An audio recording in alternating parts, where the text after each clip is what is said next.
Bonsoir et bienvenue dans le débat de France 24. Après Charlotte et Tulsa, les tensions raciales aux États-Unis sont de nouveau très tendues.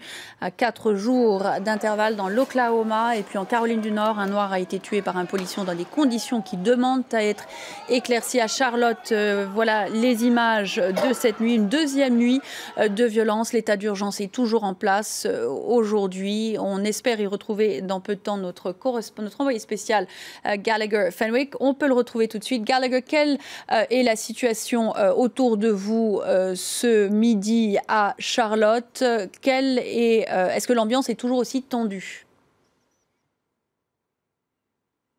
On espère retrouver bientôt notre envoyé spécial sur place. En attendant, je vous propose d'écouter tout de suite le chef de la police locale qui s'est exprimé il y a peu de temps à Charlotte.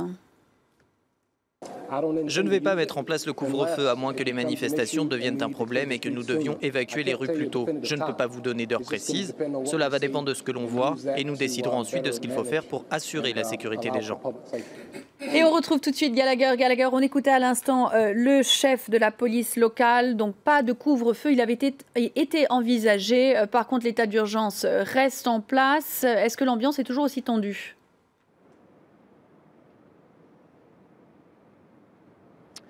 Oui, effectivement, elle est tendue, même si on peut parler d'un calme précaire, pardonnez la formule cliché, puisque les rues, pour le moment, sont en grande partie vides, juste derrière moi, à quelques centaines de mètres, dans le centre de ville de Charlotte, en Caroline du Nord, alors que ce sont précisément dans ces rues, juste derrière moi, que se sont déroulées les scènes de manifestations et d'émeutes par endroits qui ont secouer cette ville. Pourquoi quasiment vide? Eh bien parce que beaucoup des commerces sont fermés, mais également parce qu'il pleut. Il fait bien plus frais qu'hier soir ici à Charlotte. Et donc il va falloir attendre de voir ce qu'il va se passer une fois que la nuit tombe dans quelques heures. Est-ce que les gens qui ont voulu en découdre avec les forces de l'ordre hier soir vont sortir à nouveau car leurs demandes n'ont toujours pas été satisfaites. La première d'entre elles, la publication de la vidéo montrant l'altercation entre la police et Keith Scott, l'homme noir américain décédé, abattu par un policier il y a un peu plus de 48 heures ici à Charlotte. Alors on écoutait à l'instant très rapidement Gallagher, le chef de la police qui s'exprimait, qui ne va donc pas diffuser ces images prises par la police lors de l'arrestation qui a déclenché ces 2 jours de manifestation. On peut imaginer qu'une bonne partie de la communauté qui est sortie manifester ces derniers jours sera très en colère. Oui, effectivement, et ce qui est intéressant en discutant avec les gens ici à Charlotte, c'est qu'ils vous expliquent que finalement, ça n'est pas qu'un problème local, mais c'est la manifestation locale d'un problème à l'échelle nationale. Quel problème? Eh bien, le problème des tensions raciales et notamment des divisions très profondes qui persistent entre les forces de l'ordre, la police et les minorités, les communautés de couleur. Et là, je cite quasiment mot pour mot le ministre de la Justice, Loretta Lynch, qui s'est exprimé sur la situation à Charlotte, mais qui a également parlé d'un incident survenu quelques jours plus tôt à Tulsa, dans l'Oklahoma, où là encore un noir américain est mort, abattu par la police, portant le total du nombre de victimes nord-américaines suite à des altercations à la police à plus de 170 depuis le début de cette année 2016. C'est beaucoup trop pour cette communauté qui est en colère, qui le fait savoir par des manifestations, parfois avec des manifestations qui prennent une tournure violente, mais pas seulement. Il y a aussi des mouvements, par exemple certaines personnes à Atlanta,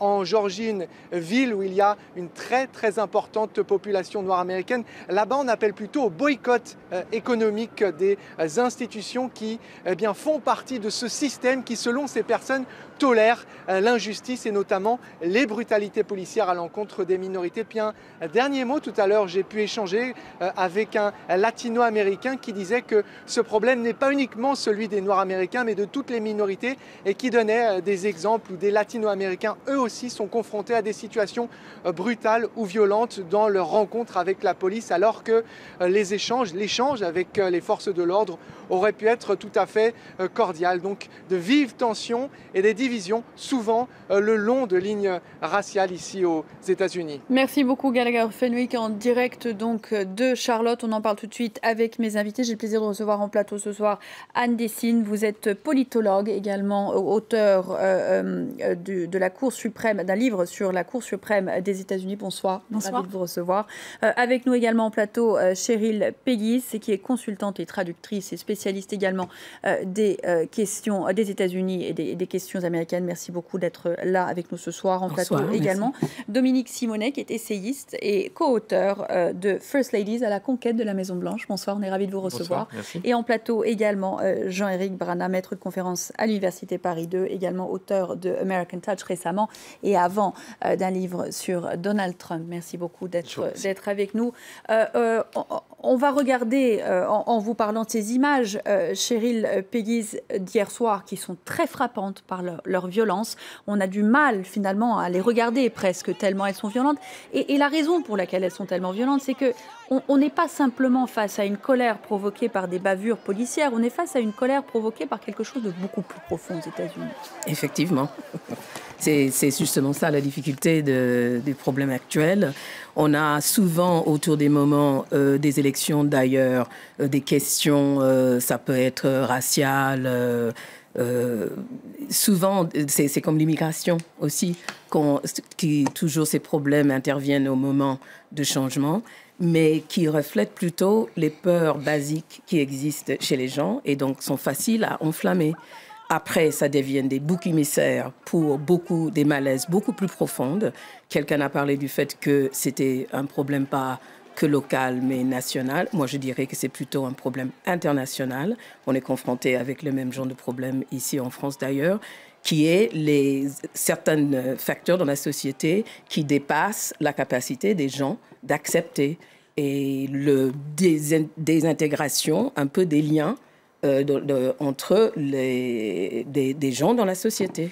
Mais avec Anne Dessine, une histoire toute particulière, bien entendu, aux États-Unis. Quand on parle des tensions raciales américaines, dont on parle beaucoup depuis 2 ans, surtout depuis 2014, et la liste des noms qui reviennent et dont on parle beaucoup est très longue. Trayvon Martin, Eric Gardner, Michael Brown, elle est très très longue. Ces bavures, finalement, qui ont cristallisé cette grande colère de la population afro-américaine, une colère qui vient de quelque chose de très profond et d'historique et d'ancien et qui n'a jamais réellement été solutionné aux États-Unis. Oui, je pense qu'il y a plusieurs raisons pour lesquelles on en parle plus et il faut espérer que ce coup de projecteur sur ce problème qui dure depuis toujours va peut-être amener une solution. La raison pour laquelle on en parle plus, parce que les chiffres sont les mêmes. Je vérifiais les chiffres de 2015-2016. C'est à peu près 1 millier de personnes tuées en 2015. On est déjà à 709, 58 depuis le 1er septembre. Donc c'est ahurissant. C'est très très élevé comme chiffre. Simplement, ce qui a changé la donne, c'est qu'une partie de ces arrestations qui tournent mal sont filmées sur smartphone et donc sont immédiatement diffusées sur les réseaux sociaux avec les risques d'instrumentalisation. Et donc, on disait que la police ne va pas rendre public les enregistrements parce que, en théorie, il y a une loi de la Caroline du Nord qui interdit de rendre public ces enregistrements. Et donc, c'est un vrai problème parce que le chef de la police est noir. Donc là, on a une situation particulière à Charlotte où c'est une communauté relativement intégrée, où il y a des noirs parmi les policiers. C'est pas du tout la situation de Ferguson où il y avait simplement... C'est le policier noir qui a tiré. Voilà, justement c'est un policier noir qui a tiré sur... Donc il y a des choses un petit peu différentes, mais c'est envenimé par le fait que...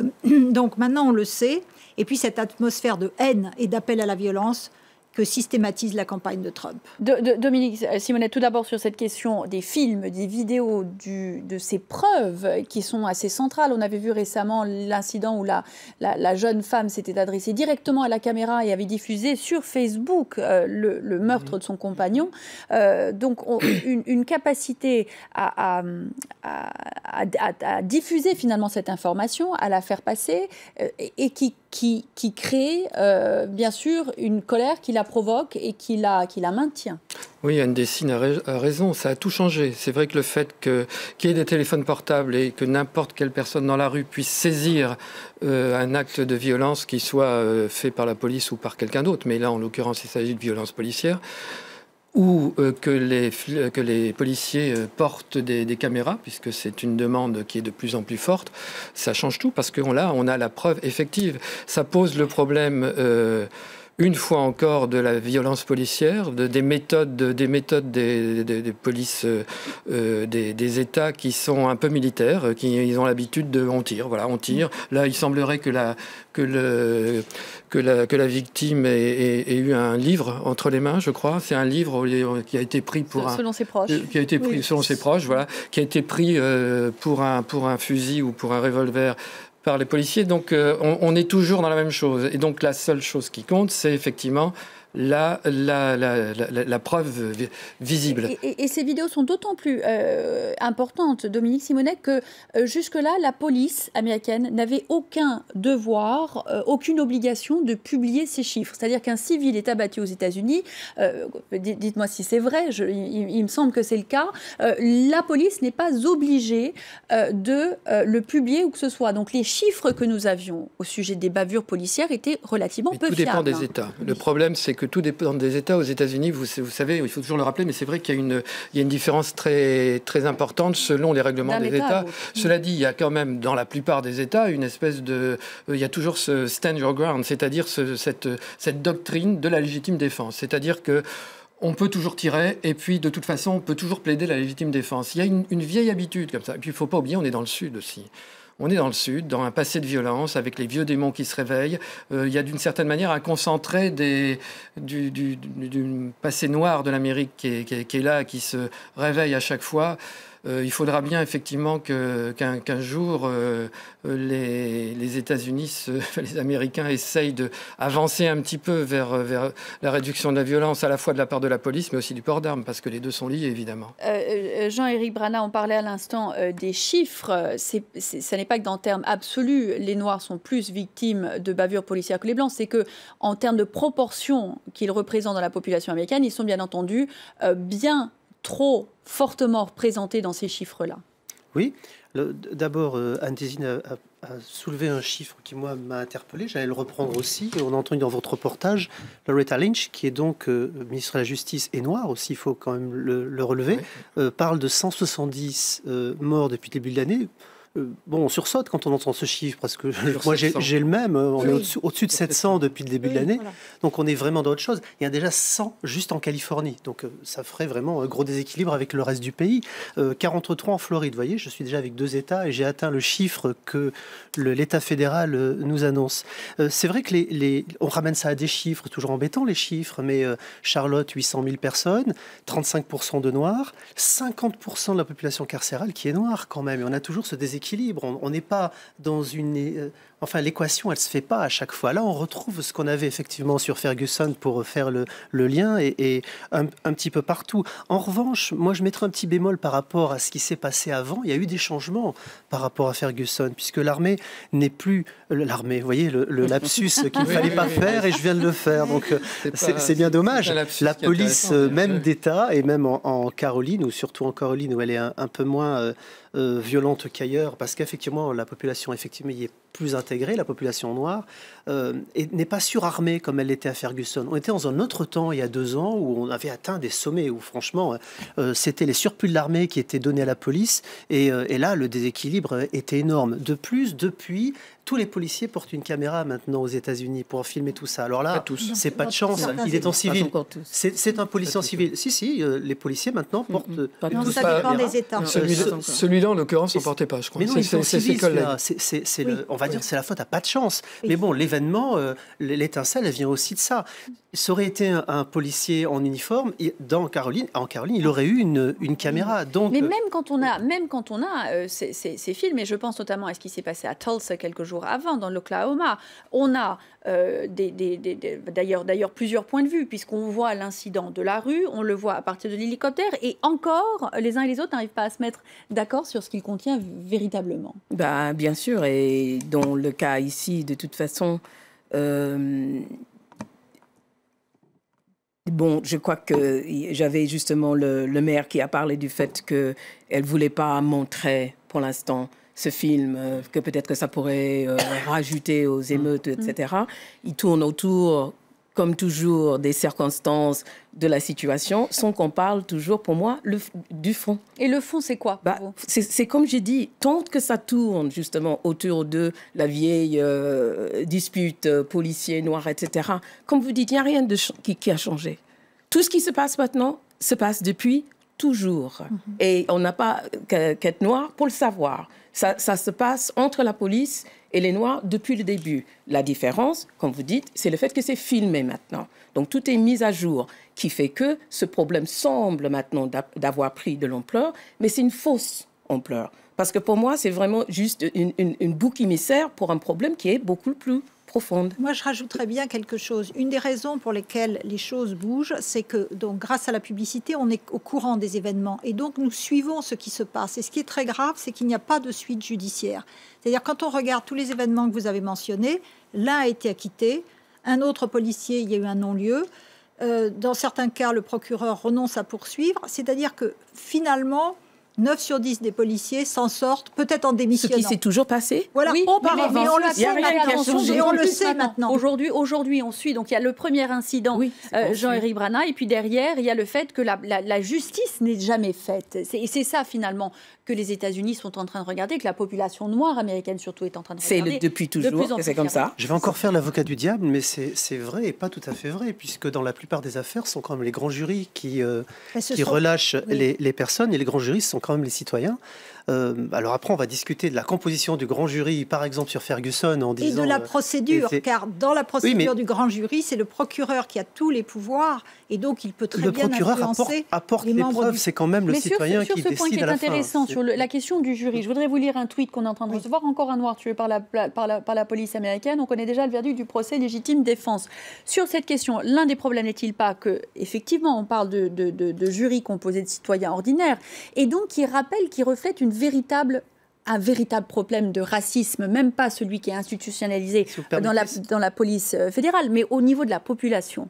C'est là-dessus que j'avais envie de réagir aussi, parce qu'on parle de police. Je crois qu'il y a aussi un problème fondamental, beaucoup plus politique. Alors, je vais vous renvoyer à 2008, le discours de Barack Obama à Philadelphie, dans lequel il nous a promis une société post-raciale. Et aujourd'hui, on a évoqué tout à l'heure Donald Trump qui parlait en disant « tiens, rien n'a été fait ». Mais il y a quand même, c'est quand même une réalité, et on l'a tous observé dans nos voyages aux États-Unis quand on discute avec les populations, un mécontentement qui a grandi. Et alors qu'on arrive en fin de mandat de Barack Obama, moi j'ai l'impression qu'on est presque en panique en disant « pourquoi est-ce que c'est pas arrivé ?» Même si Hillary Clinton nous promet aujourd'hui de poursuivre les efforts, parce que évidemment c'est pas en 8 ans que la société va être transformée d'un coup de baguette magique, la société post-raciale qui nous a été promise n'est pas au rendez-vous. Ça, c'est vraiment la réalité que vivent les Noirs américains, les Afro-Américains aujourd'hui aux États-Unis. Donc, ce qu'ils voient, c'est que c'est quand même eux qui se font arrêter dans la rue le plus facilement. C'est à eux que l'on reproche les trafics de drogue, alors que souvent ce sont simplement les petits dealers. C'est à eux qu'on va reprocher l'insécurité. Justement, très rapidement, parce qu'on va arriver à la fin de notre première partie, Dominique Simonet, on avait vu quelque part l'élection d'Obama avait montré tout ce qui avait changé, mais elle a également souligné tout ce qui n'avait pas changé. Oui. Ce que dit Jean-Yves Brana était très juste, et on ne change pas non plus une société en 8 ans. En 2 mandats. D'autant plus une société qui a quand même été construite sur le péché originel de l'Amérique, sur l'esclavage, et qui a été poursuivie par la ségrégation. Donc ça ne se change pas comme ça, et c'est vrai que Hillary Clinton est pleine de bonnes intentions pour ça, mais la communauté noire lui en demande davantage. Elle est aussi un peu dans l'attente, parce que elle sait bien qu'on va pas changer comme ça. C'est qu'il y a une habitude aussi, et il y a une violence qui est incrustée dans la société américaine. Et une violence ancienne, historique. L'autre difficulté, c'est que nous sommes dans un État fédéral, c'est-à-dire que chaque État décide comment recruter ses policiers, quel code de conduite, et via le procureur qui poursuivent, non poursuivent. C'est-à-dire que quand on dit à l'administration Obama qu'elle n'a pas fait son boulot, c'est un petit peu dur parce qu'il y a peu de choses qui se passent au niveau fédéral. Et ce qui est intéressant récemment, c'est que par exemple le département de la justice a intenté un procès contre la ville de Ferguson pour violation des droits civils. C'est-à-dire qu'il y a un moyen de porter ce débat, ce problème qui est essentiellement local, à un niveau fédéral, de façon à ce qu'il y ait des sanctions et peut-être qu'on puisse changer les mentalités. Alors on va y revenir justement dans la deuxième partie du débat, une petite pause et on se retrouve tout de suite.